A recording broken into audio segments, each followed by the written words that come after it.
Are you tired of filming fingerboard clips and having them look like absolute garbage? Well, that is okay, because you're watching this video and you're about to learn how to actually film fingerboard clips.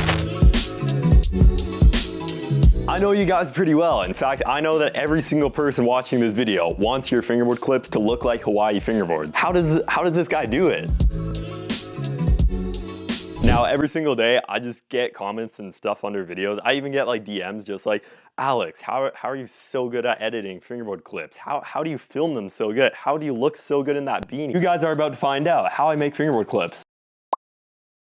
Step one of filming good fingerboard clips is the environment that you're actually filming in. Now, I see a lot of fingerboard clips and I see a lot of kind of good ones and a lot of bad ones. And something that I see a lot of the time is people just having really bad lighting for their clips. I'll demonstrate. Stay there. The camera's not gonna move, but stay there. Now, if I just unplug every single light of my studio, you'll see the lighting is pretty bad now. I don't really know why I turned the LED out, but yeah, here we go. If you have some sort of like kind of warm colored light in your room and it's just like a little lamp or something, it kind of doesn't look all that good. Unless you have the light like super close to whatever you're filming, it can look pretty good, but having it kind of far away, it just doesn't look good. Also, most people film fingerboard clips using their phone, and in low lighting, phones kind of don't look all that good. So if you're filming in low light or you have just like a bunch of clutter kind of in the background, it just makes all the clips just not look as clean. And getting a clean fingerboard clip is kind of the goal. Once you have a good environment, you're on to step two. And this is going to be what settings to use on your phone to record the best video. If you go into camera in your settings, you're going to see a few different options. I film pretty much all my clips in 1080 at 60 frames per second. And you could also do 4K if you want, but 1080 is also good. A big mistake I see a lot of beginners make is they film their clips in 30 frames per second, which actually is the default on phones, so it makes sense why you kind of accidentally do that. The problem with that is fingerboarding happens so fast, every single frame matters to make it look smooth. So if you're filming at a lower frame rate, it's just not gonna look as good. You also don't have the ability to slow the video down, which I'll get to once we start editing the clips. On to step three. Everyone kind of wants their fingerboard clips to have like a lot of kind of movement with the camera, and it definitely brings a lot of life to the clips. The problem I see is that a lot of beginners just think it looks a lot better to move the camera, but in reality, they kind of do a poor job at it, making the clips just look really sloppy. But you can actually still get movement with the camera if you just set it up still. And this is using something called keyframing. I'll show you exactly how to do it in a minute, but keyframing is a lot easier than moving the camera. Unless you're just born with the ability to like follow a fingerboard perfectly while paying attention to the trick and making the trick look good, you're probably better off just to set the camera up and film your clips still. I'm definitely not saying you shouldn't try and move the camera while you're fingerboarding, but if you're not very good at it, you're better off just to get good at fingerboarding and then start moving the camera. I'm gonna film some clips on my phone and then we'll start editing them. I'm gonna do a couple trying to follow the fingerboarding with the phone, and then I'm also gonna do some just still. I'm gonna film some of the clips using the brand new boards from Bulgard that are now available. Link in the description if you wanna buy them. Another little tip while you're filming with a phone is don't have your phone set up like this, but instead flip your phone upside down. You definitely don't need to do this, but it kind of gives the perspective a bit of like a low feeling instead of just being kind of looking down. I'm gonna film some of the clips with the phone upright and then some with it upside down, and you'll kind of be able to see the difference.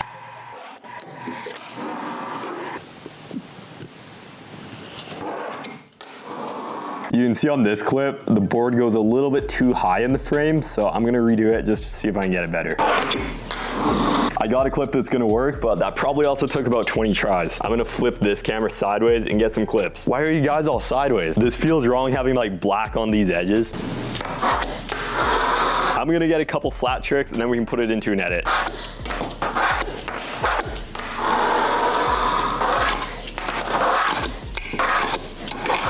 So I got some good clips and I'm gonna edit it on an iPad just so it's a bit of a bigger screen that you guys can see. So all the clips are in here. This is the free app called InShot, and I'm gonna be editing all the clips on here. I know a lot of people use CapCut instead of InShot, and pretty much all editing software do the same thing, but this one is definitely my favorite. I find that CapCut just has a little bit too many features and the layout is a little bit weird for me, but I like InShot the most. The first thing that needs to be done is I need to trim out all the parts that I don't want to use for the video.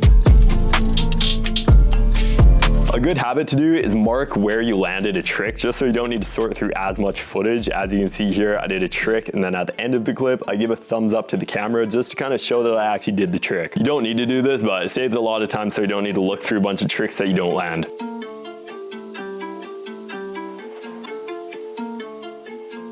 Something that makes tricks look cleaner is starting the video exactly where it starts and not just like crashing, grabbing the board, and then like resetting. You want all the tricks to just flow really well, and you don't want to see yourself grabbing the board to go kind of restart. I have all the clips trimmed, but the only problem is it just doesn't really have that much life to it. There just isn't really that much movement with the camera, so we're gonna fix that now. The first thing I need to do is brighten up the first clip just because it doesn't really match how bright the other ones are. Color grading your clips just make them look a lot better.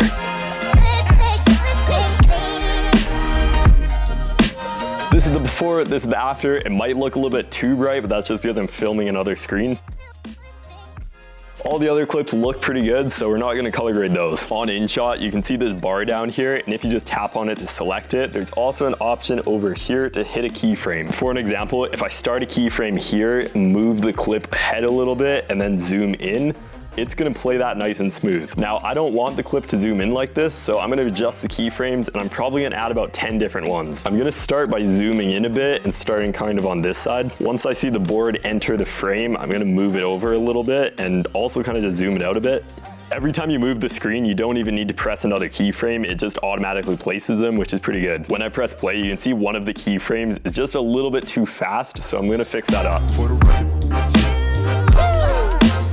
It took a couple minutes to get it clean, but now when we press play, it looks pretty good. The trick happens so fast, you can't even really see it all that well, so I'm gonna slow it down a little bit. If you select the clip and then go to speed, it pulls up this bar. The main problem with this is it affects the entire clip, and we only want one spot to kind of be slowed down. You don't really want the clip to be super slow for the entire thing, or else it's just a little bit boring. So instead, I'm gonna select the curve option, and now these are different points of the video. Right when the board is about to pop, I'm gonna add one of these, and this is kind of the start of where it's gonna slow down. Right when the board makes contact of whatever I land on, I'm gonna add another one of these, and then the piece in the middle, I'm just gonna drag down a bit. Now the clip slows down to 50% right at the peak of the trick, and it makes it look pretty clean.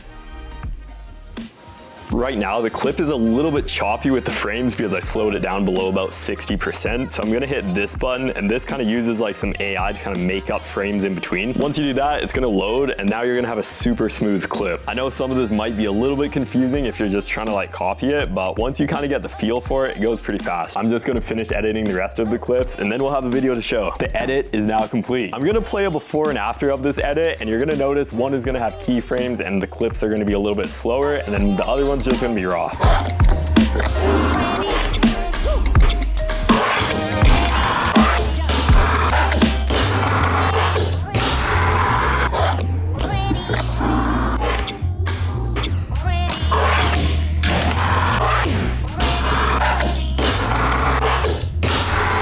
If you want to show off your fingerboard clips to thousands of people, I have a Discord server, and you can submit pretty much all those clips over on there. If any of you guys have questions about filming or editing fingerboard clips, drop them in the comments below, and I'll try and respond to as many as possible. With all that said, thank you guys all so much for watching, and I'll see you in my next video.